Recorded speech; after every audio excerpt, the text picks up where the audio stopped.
Exercise question number 1.21. A conducting sphere of radius 10 cm has an unknown charge.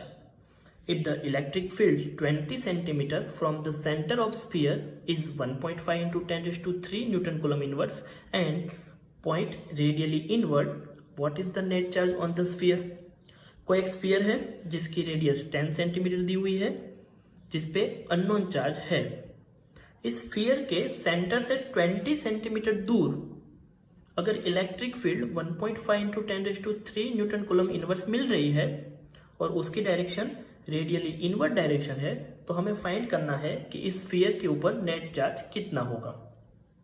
जैसे कि हम theory में पढ़ चुके हैं, electric field E at a distance d from the center of a sphere containing net charge q is given by simple equation है E equal to 1/4 pi epsilon 0 q by d square, जहाँ पे d centre से कितने distance पे electric field है वो दिखाता है।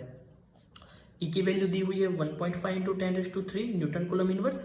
कितने डिस्टेंस पे फाइंड करना है, तो d 20 centimetre, 20 into 10 raise to -2 metre, epsilon 0 8.85 into 10 raise to -12 newton inverse coulomb square metre -2, charge q find करना है।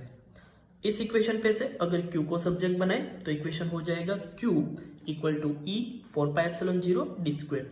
सारी वैल्यू रखेंगे तो हमें आंसर मिल रहा है charge q equal to 6.67 into 10 raise to -9 coulomb, जिसको हम q equal to 6.67 nano coulomb भी लिख सकते हैं। वन मोर थिंग, यहाँ पे इलेक्ट्रिक फील्ड की डायरेक्शन रेडियली इनवर्ड डायरेक्शन है और हम थियरी में पढ़ चुके हैं कि radially inward direction electric field, that means उसके ऊपर जो चार्ज होगा वो नेगेटिव होगा। Here electric field is radially inward, so net charge on sphere is negative, so उसके ऊपर net charge q equal to -6.67 nano coulomb होगा।